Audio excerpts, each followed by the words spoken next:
친구들 안녕 좋습니다. 반갑습니다. 오늘은 이제 지난 시간에 여러 나라의 국민 건설에 이어서 오늘은 인도에 대해서 한번 공부를 한번 해보도록 하겠습니다. 특히 인도 같은 경우에는 인도에 침입했던 이제 영국과의 마찰이 굉장히 심했기 때문에 인도의 반영 운동, 인도가 어떻게 영국이랑 맞섰는지 좀 이런 내용들 중심으로 한번 수업을 진행을 해보도록 하겠습니다. 핵심적인 사건으로는 아래 보이는 세포 항쟁, 인도 국민회의, 그다음 벵골 분할령 같은 내용들이 있고요. 인도를 다 공부한 이후에는 뒷부분에 동남아시아에서는 어떤 일들이 있었는지 정도만 짧게 한번 간단하게 체크를 하고 넘어가도록 하겠습니다. 교과서는 169부터 171이고요. 한번 수업 진행해 보도록 하겠습니다. 자, 본격적으로 인도의 근대사를 공부를 하기 전에 우리가 공부해야 되는 내용이 뭐냐면 좀 복습을 해야 되는데 전근대 인도 역사에 대해서 한번 좀 복습을 해봅시다. 왜냐면 우리가 인도에 대해서 배운 지가 너무 오래됐잖아, 그치? 그리고 우리가 선생님 아무래도 전근대사 같은 경우에는 역사의 큰 축을 담당하고 있는 서양사 그리고 동양사 위주로 좀 수업을 진행을 하다 보니까 상대적으로 인도 같은 지역들은 역사를 자세하게 다루지 못한 부분이 있어서 이번 기회를 이용을 해서 한번 전근대 역사를 싹 복습을 하고 그 다음에 이제 근대 상황으로 넘어가도록 하겠습니다. 자, 전근대 인도 역사. 우리 완전 옛날부터 시작하죠. 고대 완전 옛날 시작해서 4대 문명부터 다시 한번 돌아가 봅시다. 잘 기억하고 있을 거야. 자, 우리가 인더스강 유역에서 인더스 문명으로 이제 인도에서 문명이 시작되었죠. 하지만 인더스 문명은 이런 이유로 이제 붕괴가 되게 되고 중심지가 이제 겐지스강으로 이동이 되게 되는데 이때 겐지스강에 정착을 하게 된 이주 민족이 바로 아리아인이었습니다. 기억이 날 거야 아마. 자, 그리고 이 아리아인이 원래 겐지스강에 살고 있던 애들을 효율적으로 지배하기 위해 만든 제도가 바로 그 유명한 카스트 제도였지요. 그래서 아리아인들이 원래 살고 있던 선주민들을 지배하기 위해 만들었던 카스트 제도. 자, 이 카스트 제도가 인도 사회의 구조를 만들었지만 문제는 뭐냐? 이 카스트 제도에 불만을 가진 사람들이 등장을 합니다. 자, 인도 사회가 점점 더 발전을 하게 따라서 고대 시대 때 점점 더 생산을 하거나 전쟁을 담당하는 계층들, 즉 크샤트리아나 바이샤 같은 계급들이 성장을 하게 되는데 이들은 제일 상층 계급이었던 사제 계급인 브라만이 주도하는 이 브라만교, 카스트 제도에 대한 불만을 점점 더 갖게 됩니다. 그리고 이러한 불만들이 커져서 카스트 제도와 브라만교를 비판하면서 등장했던 것이 여러분이 알고 있는 바로 석가모니, 보타마시타르타의 불교가 되겠습니다. 자비와 모든 사람들의 평등을 강조했던 종교다. 왜냐? 카스트나 브라만교가 자비롭거나 평등하지 않은 종교였기 때문에 그에 대한 반대급부로 등장했던 것 여러분이 기억을 하고 있을 겁니다. 이 석가모니 자체도 네팔 근처의 조그만 나라의 왕족 출신이기 때문에 크샤트리아 계급이라고 이야기를 할 수 있습니다. 자, 석가모니가 보리수나무 아래에서 깨달음을 얻을 때 고행을 했던 모습을 나타낸 그런 모습이고요. 자, 인도 같은 경우에는 이후에 기원은 4세기 무렵까지, 그러니까 우리나라로 치면은 고조선이 막 발전하고 있을 당시까지 계속 분열되어 있었습니다. 그래서 보게 되면 여러 개의 세력들로 나뉘어 있는 모습, 옆에는 알렉산드로스 제국이 이렇게 슬금슬금 인더스강 유역까지 쳐들어오고 있는 모습 우리가 확인을 할 수 있습니다. 그럼 언제 인도가 좀 통일이 되었냐? 바로 기원전 322년부터 184년까지 있었던 이제 마우리아 왕조가 북인도 지역을 최초로 통일했다. 그래서 우리는 마우리아 왕조라고 하는 이름 정도를 알아두면 좋을 것 같습니다. 그럼 마우리아 왕조에서 우리가 핵심적으로 알아야 되는 내용은 무엇이냐? 인도 같은 경우에는 굉장히 종교가 많이 발달을 했는데 우리가 마우리아 왕조 같은 경우에는 전성기 이끌었던 아소카 왕이 장려했던 상좌부 불교에 대해 좀 알 필요가 있습니다. 우리가 크리스트교 같은 경우에도 크게는 가톨릭과 중교회, 가톨릭 내부에서는 가톨릭 내부라고 하기보다는 서유럽 쪽 크리스트교에서는 뭐 다시 또 가톨릭과 개신교 이런 식으로 이제 종교가 나뉘는 것처럼 같은 종교임에도 불교도 대승불교와 상좌부 불교라고 하는 두 개의 큰 흐름으로 나뉩니다. 그 중에 개인의 해탈, 개인의 해탈을 강조했던 상좌부 불교라고 하는 불교가 마우리아 왕조에서 굉장히 유행을 하는데 당시에 전성기록은 다 아소카 왕이 널리 퍼뜨렸습니다. 이게 아소카 왕이 인도 각 지역에다가 세운 아소카 왕의 돌기둥이라고 하는 것인데 위쪽에는 지혜를 상징하는 지혜와 용기를 상징하는 사자를 장식을 해놨고요. 아래쪽에는 불교의 진리를 상징하는 수레바퀴를 장식해 놓은 것도 여러분이 확인을 할 수 있을 것 같습니다. 자, 그래서 인도 지역에서 상좌부 불교가 유행을 하게 되고요. 이 상좌부 불교 같은 경우에는 특히 동남아시아 지역에 주로 전파가 되었고 지금도 동남아시아 지역에서 유행하는 불교는 상좌부 불교다. 이렇게 여러분들이 체크를 해주면 좋겠습니다. 자, 마우리아 왕조 이후에 등장하는 왕조는 우리가 쿠시안 왕조인데요. 30년부터 375년. 그러니까 우리나라로 따지면은 여러분이 삼국시대 초반에 알고 있는 왕들. 백제로 따지면은 뭐 고이왕이나 근초고왕, 고구려로 따지면은 뭐 태조왕이나 소수림왕, 뭐 이런 왕들이 있던 시대라고 생각을 하면 좋겠습니다. 그 시기에 있던 쿠시안 왕조에서는 이 정도 영토를 차지를 했고요. 마찬가지로 불교가 유행을 합니다. 불교가 인도에서 나왔으니까 인도에서 불교가 유행하는 건 당연하겠지. 자, 그런데 마우리아 왕조랑 다르게 쿠션 왕조에서는 대승불교가 유행을 합니다. 대승불교는 개인의 해탈보다는 대승, 좀 더 큰 중생의 구제. 나 스스로가 혼자서 개인이 해탈, 깨달음을 얻어서 부처가 되고 그 뭐라죠 그거를? 윤회의 굴레에 벗어나는 거 그런 것보다도 세상 모든 사람들이 전부 다 이런 어려움을 극복하고 깨달아야 된다. 이 사람들을 전부 다 우리가 구제해야 된다. 어려움에서. 라고 얘기하는 대승불교가 발달했습니다. 되게 크다고 생각하시면 됩니다.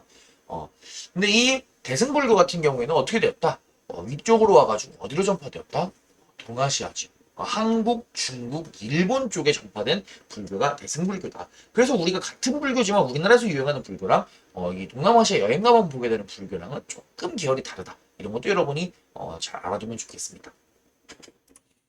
자, 쿠시안 왕조 이후에 등장하는 나라는 국타 왕조인데요. 우리나라로 치면은 삼국들이 각각 열심히 서로 전쟁하고 있는 시기다 이렇게 생각을 해주면 좋겠습니다. 자, 이 시기에 국타 왕조에서는 어떤 일이 있으면 제일 중요한 거 우리가 종교 위주로 공부를 하자 그랬어. 국타 왕조 시기에는 힌두교가 형성이 됩니다. 자, 힌두교 같은 경우에는 기존에 있던 브라만교 플러스 뭐 불교도 일부 들어가고요. 그 다음에 민간 신앙들이 융합된 다신교. 그래서 우리가 인도의 신 하면 뭔가 굉장히 화려하고 다양한 것들을 상상을 하는데 그러한 이미지가 어느 종교에서 왔다? 힌두교에서 왔습니다. 참고로 지금 인도의 인의 대부분이 힌두교를 믿고 있고요. 그래서 뭐 유명한 신들 보자면은 시바신, 그다음에 시바신의 부인인 뭐 파르바티, 그 다음에 이 둘 사이에서 태어났던 지혜의 신 코끼리 얼굴을 하고 있는 뭐 가네시아 여러분 이런 거 본 적 있을 겁니다. 뭐 이런 신들이 이제 힌두교의 신이라고 얘기를 할 수 있을 것 같습니다. 그 다음에 뭐 시바신은 항상 신소를 타고 다니기 때문에 뭐 인도에서는 소가 신성시대더라. 소를 뭐 아무 소나 잡아먹지 않는다더라. 뭐 이런 내용도 여러분이 아마 들어본 적이 있을 겁니다. 그래서 이런 것들도 역시 잘 생각을 해보면 좋겠습니다. 자, 마우리아 왕조 상좌부 불교, 그 다음에 쿠시안 왕조 대승불교, 그 다음에 국타 왕조 힌두교 이렇게 생각을 해주면 좋겠습니다. 자, 그래서 인도가 그래서 계속 쭉 힌두교로 갔냐? 그거는 또 아니야. 이게 종교가 상당히 복잡한 게 인도에 이슬람교가 전파됩니다. 자, 7세기에 아라비아 반도에서 이슬람교가 시작된 이후에 이슬람교는 전 세계로 뻗어나갑니다. 북아프리카를 거쳐서 유럽으로 넘어가고요. 그리고 이 유럽으로 넘어가는 이 이슬람교를 여기서 막은 게 프랑크 왕국이다 이런 거 우리가 옛날에 공부를 했을 겁니다. 자, 그 다음에 또 이쪽으로도 넘어 중앙아시아로도 가고요. 그 다음에 인도로도 넘어오게 됩니다. 그래서 인도 지역에도 이슬람 세력들이 많이 진출하게 됩니다. 그러면서 이슬람 왕조가 인도에 건설이 되게 되고요. 이후에 등장하는 나라가 바로 우리나라가 따지면 조선 후기에 해당되는 우리가 오늘 공부를 하게 될 무굴 제국 역시 이슬람 국가였습니다. 물론 무굴 제국은 이슬람 국가이긴 하지만 인도의 전통이라고 할 수 있는 힌두교도 역시 군데군데 이제 공존을 했기 때문에 이슬람과 그리고 힌두교, 이슬람 문화와 인도 문화 이런 것들이 조금 융합된 스타일도 어느 정도 있었다라고 하는 것들을 우리가 같이 체크를 해주면 좋겠습니다. 무튼 무굴 제국 같은 경우에는 전성기에는 뭐 영토가 상당히 넓었던 거 여러분들이 체크를 할 수 있습니다. 그 넓은 인도 지역을 전부 다 장악했다. 뭐 이렇게 여러분 체크를 해주면 좋겠습니다. 자, 그런데 문제는 무굴 제국이 잘 나갈 때는 생각이 없는데 이게 17세기, 18세기, 19세기로 오면서 무굴 제국의 힘이 점점 약해지게 되고 이 틈을 타서 누가 들어오게 된다? 국력이 약해진 무굴 제국에 영국과 프랑스가 들어오게 됩니다. 자, 우리가 절대 왕정 국가 공부를 할 때 이야기를 했었던 동인도 회사, 아시아나 그 다음에 뭐 아프리카 혹은 아메리카 지역을 이제 장악하기 위해서 이제 활용을 했던 기구였죠. 동인도 회사 혹은 서인도 회사. 그런 것들을 앞세워서 영국과 프랑스가 본격적으로 침입을 하기 시작합니다. 영국 동인도 회사의 주요 거점들이 이런 식으로 있고요. 프랑스 같은 경우에도 상당한 영역을 차지를 하고 영향력을 미치고 있었던 거, 프랑스의 영향권 여러분들이 확인을 할 수 있습니다. 뭐 퐁디쉐리 뭐 이런 곳에 이제 프랑스의 주요 거점들이 있었고요. 자, 그래서 영국이랑 프랑스가 점점 야금야금 인도를 먹고 있고 둘 중에 하나가 인도를 차지하려고 당시에 눈을 부릅뜨고 있는 상황이었어. 영국이랑 프랑스 같은 경우는 세계 곳곳에서 충돌을 합니다. 뭐 미국 지역도 지금은 우리가 다 영국이 먹은 다음에 미국이 먹은 거다 뭐 이렇게 알고 있지만 사실은 미국이 독립하기 전에는 루이지아나주 같은 경우에는 프랑스가 상당히 넓은 영토, 미시시피강 유역에 미국 땅에서도 이제 프랑스가 영토가 있을 정도로 굉장히 영국이랑 프랑스 같은 경우는 전 세계 곳곳에서 부딪혔다. 이렇게 여러분이 생각을 하면 좋은데 인도 역시 마찬가지입니다. 자, 그런데 이제 이 영국이랑 프랑스가 들어왔을 때 이 둘 사이에 희비가 조금 엇갈리게 되는 상황이 있는데 무슨 상황인지 보니 당시에 영국이 핵심적으로 들어갔던 지역은 이쪽 벵골 지역이라고 하는 지역입니다. 이 벵골 지역에 이제 영국이 들어갔는데 문제는 이 동인도 회사가 이 벵골 지역에서 경제를 점점 더 야금야금 잠식을 해 들어가니까 이 지역에 세력을 갖고 있던 벵골의 태수가 프랑스군이랑 연합을 해서 영국 군대, 영국 동인도 회사군을 쫓아내려고 하는 상황이 발생을 합니다. 그리고 그러한 상황에서 발생되는 전투가 있는데 그 전투를 우리가 플라시 전투라고 불러요. 그래서 결국에 영국 vs 쉽게 이야기하자면 인도 플러스 프랑스의 전투가 벌어지게 되는데 이 전투에서 영국이 승리를 하게 됩니다. 병력 같은 경우에 인도가 훨씬 많았는데 뭐 인도 내부에서 이제 벵골 태수 군대 안에서 막 분열도 일어나게 되고 뭐 이런 과정을 겪으면서 결국에 어처구니없게도 소수의 병력이었던 영국에게 패배하게 되는 상황이 발생을 합니다. 그리고 이 플라시 전투에서 영국이 승리를 하게 되면서 영국이 벵골 지역의 통치권 그리고 조세 징수권을 이제 무굴 제국의 황제로부터 인정을 받게 됩니다. 무굴 제국 같은 경우에는 지도로 보면은 굉장히 무굴 제국이 넓어 보이지만 사실 이게 다 무굴 제국의 영토는 아니고 무굴 제국이 실질적으로 강력하게 다스릴 수 있었던 지역은 넬리 지역 수도였던 넬리 지역 중심에서만 이제 조금 무굴 제국이 강력한 힘을 갖고 있었고 사실 나머지 지역은 무굴 제국이 거의 영향력을 미치지 못한다. 이렇게 생각하면 되는데 그 중에 이제 벵골 지역에 대해서 아예 통치권과 조세징수권이 영국으로부터 넘어가게 되고 그 이후에 이거를 발판으로 해가지고 영국이 이게 1765년에 세력도입니다. 불과 100년도 안 돼서 1857년 정도 가보면은 어떻게 되고 있다? 인도의 거의 대부분의 지역, 인도의 거의 대부분 핑크색이 이제 영국의 세력권입니다. 거의 대부분의 지역을 이제 식민지로 만들다시피 하는 그런 모습을 여러분이 확인을 할 수 있습니다. 그러니까 플라시 전투 이후에 영국이 인도 내에서 완벽한 그런 우위를 차지하게 됐고요. 마치 우리나라에서 청일전쟁이나 러일전쟁 이후에 일본이 세력권을 차지하는 것처럼 그 이후에 이제 인도를 대부분을 영국이 차지를 하게 됐다. 이런 것들 여러분들이 체크를 해주면 좋겠습니다. 그래서 당시 영국이 야금야금 침입하고 있는 인도의 상황을 우리가 체크를 해볼 필요가 있습니다. 인도에서 어떤 일이 벌어지게 되었냐면 원래 인도 같은 경우에는 세계에서 가장 큰 면직물의 수출 국가였습니다. 인도가 유럽에 수출한 면직물이 이렇게 양이 굉장히 많았던 것 여러분이 확인을 할 수 있습니다. 그런데 문제는 영국이 인도에 들어오고 나서 인도는 영국의 면화 공급지 그러니까 인도 같은 경우에는 많은 면화 그러니까 이런 목화들을 재배를 해서 이거를 하나하나 만들어서 면직물을 만들었는데 단순히 이 면화들을 자기들이 뭔가 산업을 하는 것이 아니라 그냥 그대로 영국에다가 제공을 하게 된 거예요. 영국에다가 값싸게 수출을 하게 된 거지. 우리가 제국주의 공부할 때 배웠습니다. 식민지가 갖는 이점 두 가지가 뭐냐? 원료의 공급처이자 상품의 판매처였어. 인도는 영국의 면화 공급지이자 동시에 영국에서 산업혁명을 통해서 만들어진 엄청나게 많은 공장에서 뭐 방직기, 방적기를 통해서 자동적으로 생산된 수많은 면직물들의 판매처로 전락하게 되었다. 이런 거 우리가 체크를 해줘야 됩니다. 결국 영국이 아시아에 수출한 면직물은 어때? 미친 듯이 올라가는 거. 결국에 인도의 산업이 어떻게 되었다? 영국이 들어오게 되면서 완전히 붕괴되게 되어버렸다. 이런 것들이 여러분들이 체크를 할 수 있어야 되겠습니다.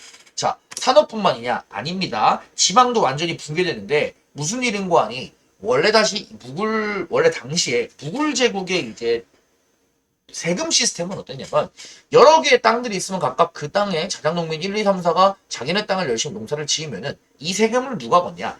자민다르라고 부르는 일종의 세금을 징수하는 관리가 얘네를 묶어서 세금을 대신 걷어서 이제 무굴 제국에 납부를 했는데 문제는 여기에 영국이 들어오게 되면서 영국애들은 어떻게 했냐?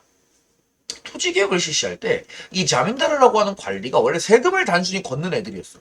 이 땅에 대해서는 뭐 별 권리가 없는 애들입니다. 이 땅은 각각 얘 농민들이 소유하고 있는 땅이야. 그런데 이 자민다르라고 하는 관리 세금 징수권, 자민다르는 몰라도 됩니다, 이름은. 이 세금 징수권을 토지 소유권을 인정해줘. 그러니까 졸지에 이 세금만 걷던 땅이 이 땅이 전부 다 자민다르의 소유가 되어버린 거야.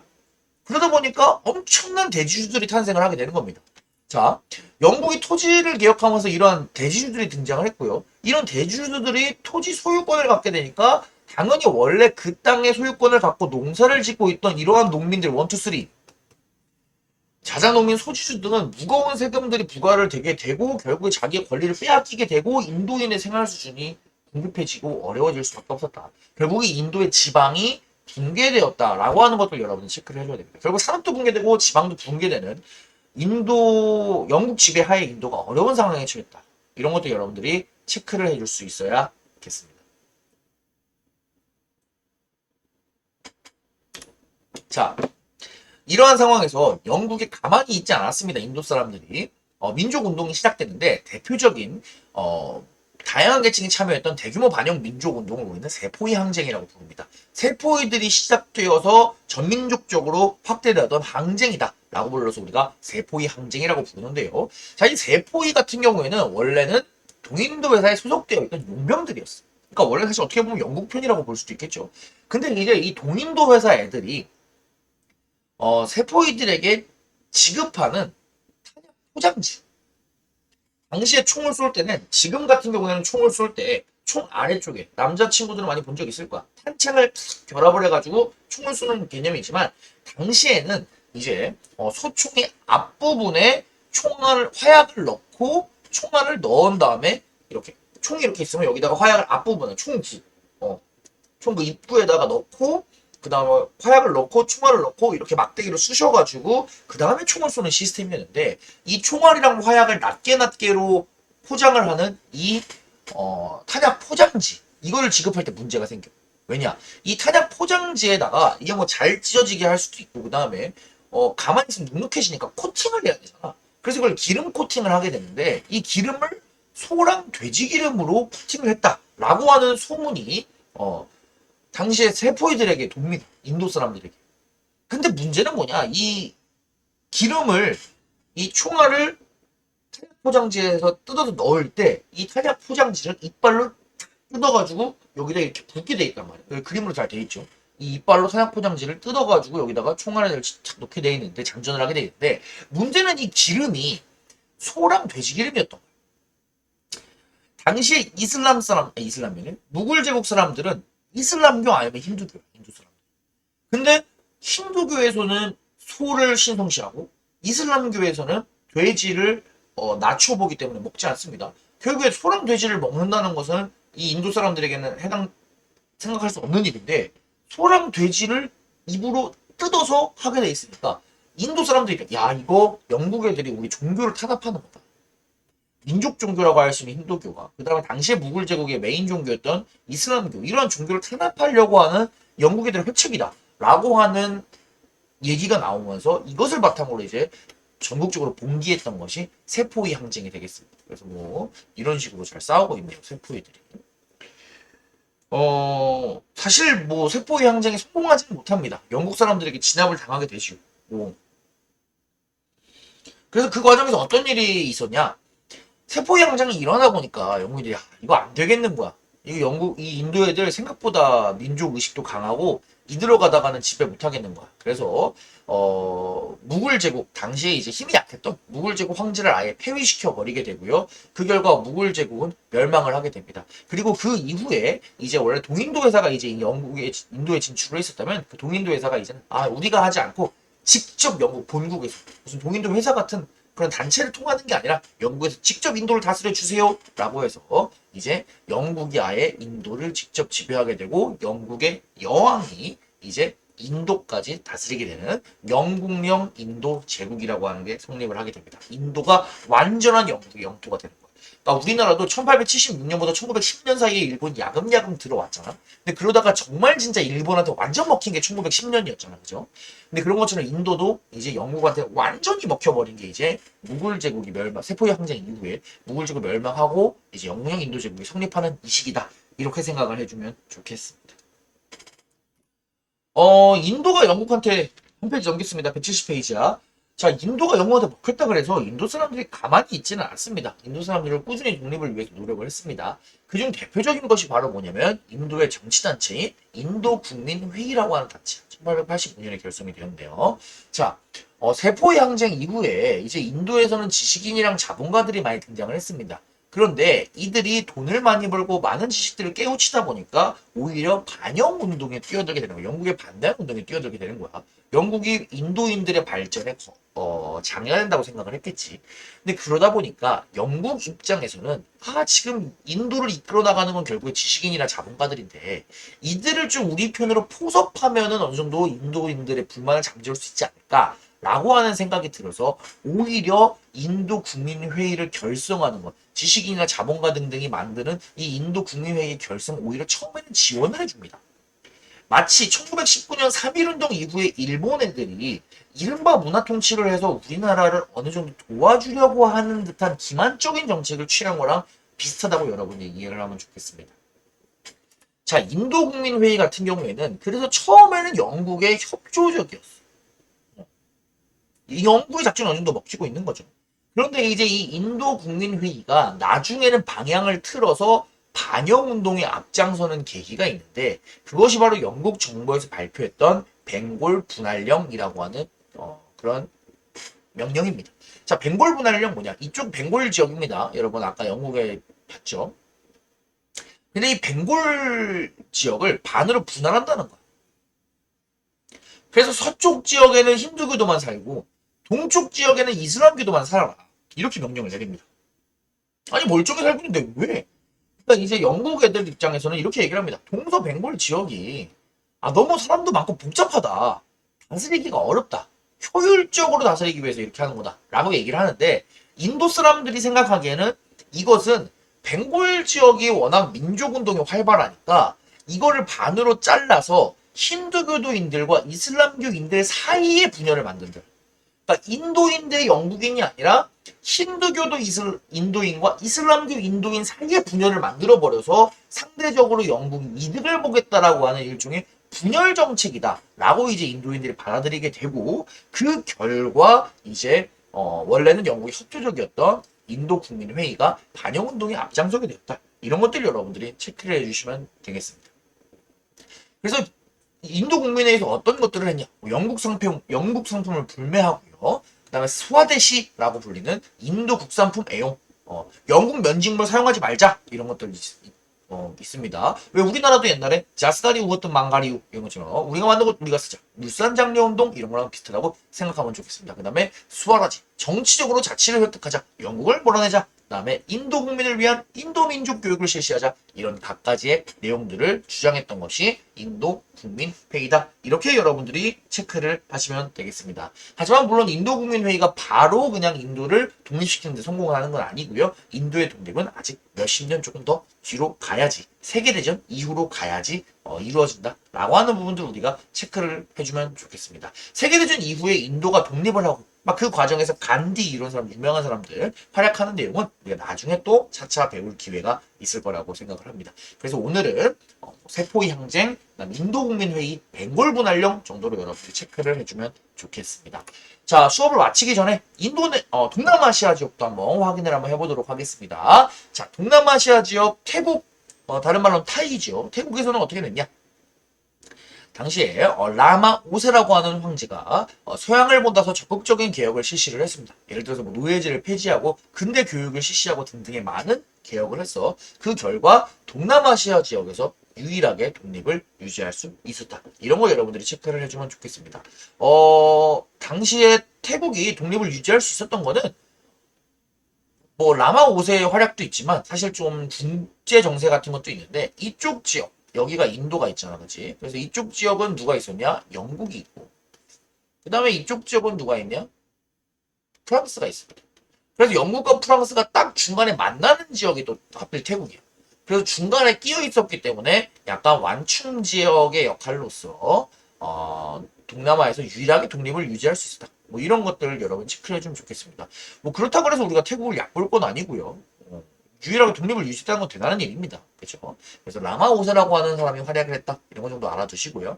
자, 베트남 같은 경우에는 누가 활약했냐? 판보이저우라고 하는 인물이 있습니다. 베트남 유신회라고 하는 단체를 만들었대요. 그래서 프랑스로부터 독립을 하고자 하는 것들을 요구를 했고요. 입헌군 주제 같은 것들을 주장을 했습니다. 자, 베트남 같은 경우에는 프랑스에게 먹혔다라고 하는 거 여러분 반드시 알아두세요. 이쪽 인도 차이나 반도 지역이 태국을 제외하고는 프랑스에 먹혔습니다. 라오스, 캄보디아, 베트남 전부 다요. 그 다음에 당시 상대적으로 먼저 좀 발전을 했던 일본에다가 청년들을 유학시키려고 했던 독립운동 같은 것들을 리드를 했던 인물이 또 판보이저우라고 합니다. 자, 필리핀 같은 경우에 누가 있었냐? 호세 리살이라고 하는 인물이 있었습니다. 필리핀 민족 동맹이라고 하는 것들을 결성을 해서 민족 운동을 이끌었다고 하고요. 에스파냐와 싸웠지만 결국에 에스파냐에 의해서 처형을 당하게 됩니다. 자, 필리핀 같은 경우에는 참 안타까운 게 원래는 에스파냐, 원래는 스페인의 지배를 받았는데 이후에 스페인과 미국이 전쟁하는데 미국이 승리를 하게 되면서 필리핀은 또 미국의 식민 지배를 당하게 됩니다. 그래서 여러분이 필리핀에 가보게 되면은 필리핀 사람들이 필리핀은 원래 오리지널 말도 쓰고 뭐 스페인어도 쓰고 그 다음에 영어도 쓰고 그런 기타 등등의 모습을 확인을 할 수 있게 됩니다. 자, 오늘 수업에서는 인도 공부를 했고요. 그 다음에 동남아시아도 짧게 살펴보았습니다. 자, 다음 시간부터는 이제 우리가 서양으로 다시 돌아가서 세계대전 이런 것들 공부를 해보는 시간을 가져보면 좋겠습니다. 자, 수고 많았습니다. 다음 시간에 만나요. 그럼 안녕.